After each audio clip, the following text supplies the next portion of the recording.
Mains वाला होगा उसमें क्लर्क के लिए 90 मार्क्स का होगा लेकिन प्यून के लिए 85 मार्क्स का होगा। नेक्स्ट इंटरव्यू इसमें 10 नंबर का है। तो ये एग्जाम कब होने की संभावना होगी, इसका पैटर्न क्या होगा और ये एग्जाम कब होगा, इसके बारे में हम आपको बताने वाले हैं। नमस्कार, एटूएस के न्यूज चैनल पे आप सभी का स्वागत करता हूं। बिहार सिविल कोर्ट के क्लर्क और प्यून वाले पदों को जितने भी छात्र भरे हैं और उन सभी छात्रों का इंतजार एग्जाम डेट को लेकर है और इसके साथ साथ इस एग्जाम की पैटर्न क्या रहने वाली है, इन सारी बातों का जवाब रामांशु सर के द्वारा इस वीडियो में मिल जाएगी। तो आप सबसे रिक्वेस्ट है कि वीडियो को अंत तक देखिएगा और अगर आप लोग चैनल पे पहली बार आए हैं तो चैनल को सब्सक्राइब जरूर कर लीजिएगा। पहला तो है क्लर्क, चौथा है प्यून। अब देखिए क्या लिखा है इसमें।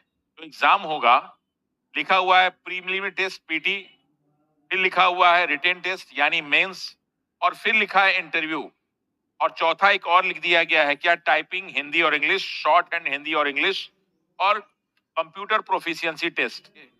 अब ऐसे कंडीशन में बोला है प्री के लिए, तो प्री के बारे में भी आपको हम जानकारी देंगे, और जब ये प्री एग्जाम हो जाएगा तो फिर बाद में जो मेंस वाला होगा उसमें क्लर्क के लिए 90 मार्क्स का होगा लेकिन प्यून के लिए 85 मार्क्स का होगा। लेकिन प्यून के लिए प्री नहीं दिया है, लेकिन इसमें होता है कि बाद में चेंज भी किया जा सकता है इसके आधार पे। तो हो सकता है कि प्यून में भी पीटी हो जाए, लेकिन अभी कंफर्म नहीं है कि होगा कि नहीं, क्रॉस करके दिया हुआ। नेक्स्ट इंटरव्यू इसमें 10 नंबर का, इसमें भी 10 का, इसमें 10 का और इसमें 15 का।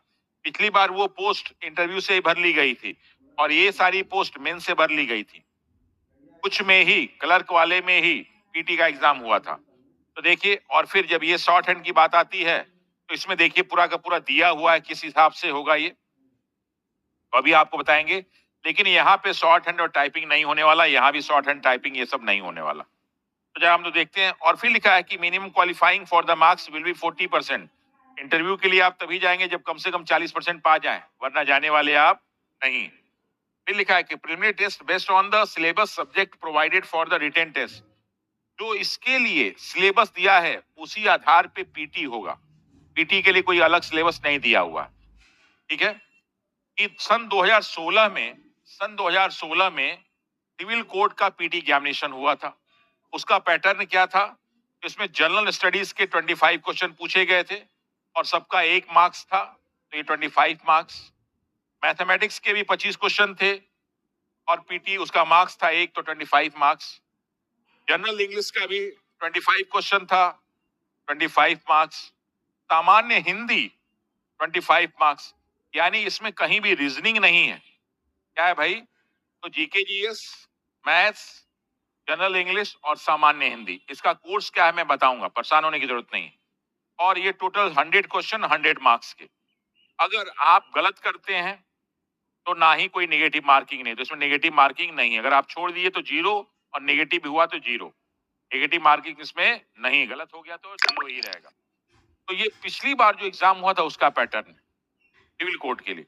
लेकिन हो सकता है कि इस बार जनरल हिंदी की जगह हो सकता है कि रीजनिंग दे दे, क्योंकि अभी ये डिसाइड नहीं है, इसलिए कहा नहीं जा सकता। लेकिन पिछले बार ये हुआ था तो इस बार हो सकता है कि चेंज हो जाए। पिछले बार का यही पैटर्न था, क्योंकि मेरे बहुत सारे बच्चे जो है 2016 वाले इस परीक्षा में सफल हुए थे और बिहार के अलग अलग सिविल कोर्ट में काम कर रहे हैं, क्योंकि उनकी तैयारी पूरी थी, उनको बहुत दिक्कत नहीं हुई। तो जरा देखते हैं क्या भाई कि रिटन टेस्ट का सिलेबस क्या है, क्योंकि यही सिलेबस मेंस में आएगा। पीटी के लिए तो मैंने बता दिया कि 100 क्वेश्चन आ सकते हैं। तो उसमें देखिए दिया गया है क्लर्क के लिए दिया है इंग्लिश लैंग्वेज एंड ग्रामर, ये 20 मार्क्स का। Hindi language and grammar 20 marks का। General knowledge current affairs 15 marks का। मैथमेटिक्स 10 नंबर का है, तो मैथ के लिए बहुत ज्यादा परेशान होने की जरूरत नहीं है, मैथ में बहुत टफ नहीं, नॉर्मल पूछेगा। इसका रीजनिंग 10 नंबर का, ये मेंस का है, 10 क्वेश्चन आएंगे। तो ये जो है कब के हैं, ये भी मेंस का है, ये पीटी का नहीं है। और फिर बेसिक कंप्यूटर ये 15, ये टोटल मार्क्स यही 90 था।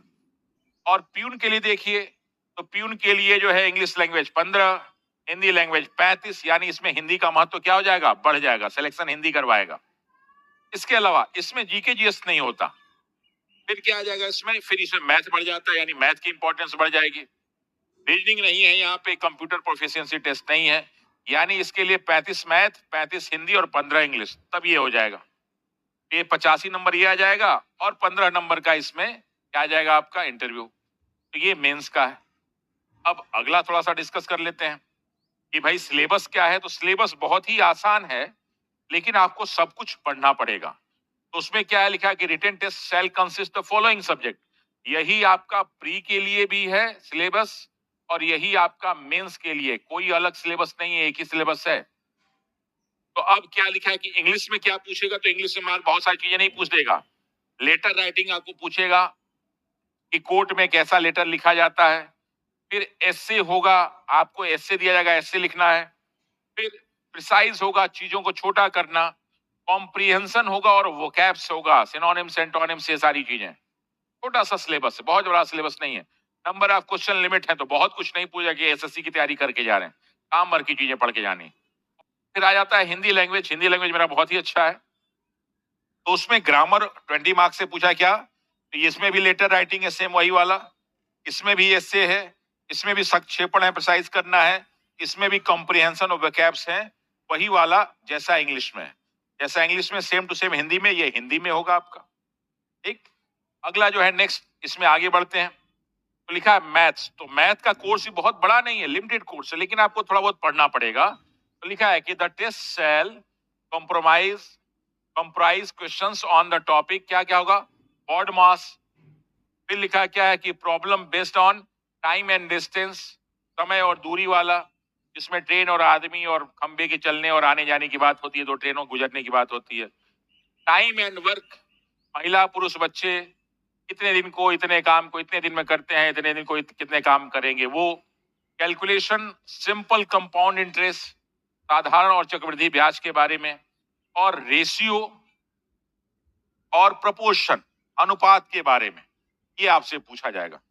देखिए इसमें परसेंटेज वगैरह कहीं नहीं दिया है, तो लिमिटेड कोर्स है, तो लिमिटेड कोर्स के हिसाब से पढ़ के जाना है। ये नहीं कि 10 नंबर का मैथ है तो 100 नंबर का पढ़ के जा रहे हैं। अगला है test of reasoning verbal and non analytical types. इसमें क्या है भाई, तो problem based on English alphabets, वही एबीसीडी वाला जो आपको पूछा जाता है, इस नंबर पे उस नंबर पे। सीटिंग अरेंजमेंट, 5 लोग ऐसे बैठे हैं, ये चौथे बैठा है, ये दूसरे बैठा है, तो 21 नंबर बैठा हुआ है। ब्लड रिलेशन, फोटो देख के एक बच्चा बोला कि मैं उसी की चाची की बहन की लड़की है, तो हमारी क्या लगेंगी। फिर उसका है सर्कुलर सिटिंग अरेंजमेंट, एक सर्कुलर बैठा हुआ है, ये बाएं से चौथे पे, वो उस पे चौथे पे, उसके लिए क्या है। फिर जो है एनोलॉजी टेस्ट, वही अल्फाबेट से रिलेटेड होता है, एबीसीडी 1 2 3 4 ये सारे के सारे होते हैं, 1 2 3 4। तो इसमें क्या होता है कि इसको लेटर्स के माध्यम से या नंबर्स के माध्यम नहीं, फिगर के माध्यम से दे दिया जाता है, तो फिगर वाला इसमें आ जाएगा एनोलॉजी में। फिर जाएगा रैंकिंग टेस्ट और सिलोलिज्म। सिलोलिज्म में कहता है कथन कारण वाला जो भी आता है, ठीक है, तो वो सिलोलिज्म में आ जाएगा। तो ये भी एक लिमिटेड कोर्स है, लेकिन सब में और सिर्फ वेन डायग्राम वाला है। तो इसका कोर्स लिमिट है, तो हमको कोर्स के हिसाब से पढ़ना है, और सब में नहीं पूछा जाना है, 2 ही एग्जाम में पूछा जाना है। तो ये सारे के सारे कोर्स के बारे में मैंने बता दिया कि क्या क्या आपको पढ़ाया जाएगा।